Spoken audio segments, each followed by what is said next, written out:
लोकसभा चुनाव के नतीजों से एक दिन पहले चुनाव आयोग ने प्रेस कॉन्फ्रेंस की। लोकसभा चुनाव पर मुख्य चुनाव आयुक्त राजीव कुमार ने कहा, हमने 642 मिलियन मतदाताओं का विश्व रिकॉर्ड बनाया है। यह सभी G7 देशों के मतदाताओं का 1.5 गुना और EU के 27 देशों के मतदाताओं का 2.5 गुना है। मुख्य चुनाव आयुक्त राजीव कुमार ने 4 जून को लोकसभा चुनाव के परिणाम घोषित करने के लिए अपनाई जाने वाली मतगणना प्रक्रिया के बारे में जानकारी देते हुए कहा, संपूर्ण मतगणना प्रक्रिया पूरी तरह से मजबूत है। यह घड़ी की सटीकता के समान काम करती है।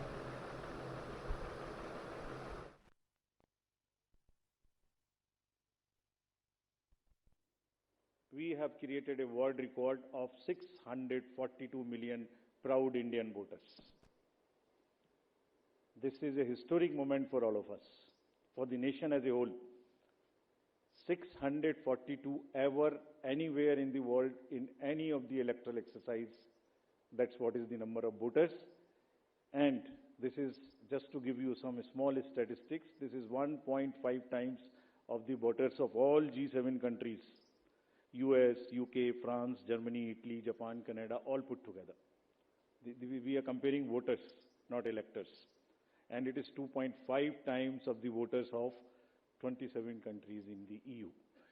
That has been the incredible power of the voters of India. Let's see what happened next. There are 312 million proud women voters. This is also the highest ever in the world. It is larger than the 2019 elections, both the total and the women voters. So this, we feel, is the moment that we must cherish, we must celebrate, and we want to give them a standing ovation to all our voters by this. I would ask all of you to join and end. You are all our voters. So we उसी हिसाब से 17C कम से कम 30 से 35-40 लाख उनके हाथ में है, जिसको वो मिलाएंगे। और वहां माइक्रो ऑब्जर्वर्स हैं, कौन नहीं है? कम से कम 70-80 लाख लोगों के बीच में ये काम हो रहा है। कहीं से कहीं तक कोई गलती इस प्रोसेस में हो ही नहीं सकती, सिस्टमिक गलती नहीं हो सकती। It works like a clock with the precision of a clock. जैसे छोटी सुई कब चलेगी सेकंड की, तो बड़ी कितनी चलेगी, तो फिर घंटे की कितनी चलेगी. It works with that precision. Entire election process. So we want to say system में कोई प्रॉब्लम नहीं हो सकती. ह्यूमन प्रॉब्लम किसी से भी हो सकती है. आपके ऑफिस में भी किसी से ह्यूमन प्रॉब्लम हो सकती है, गाड़ी चलाने में भी हो सकती है, उसको हम डील करेंगे. लेकिन firmly we want to say that entire counting process is absolutely robust. जैसे क्या है रोबस्टनेस, दिखाते हैं आपको.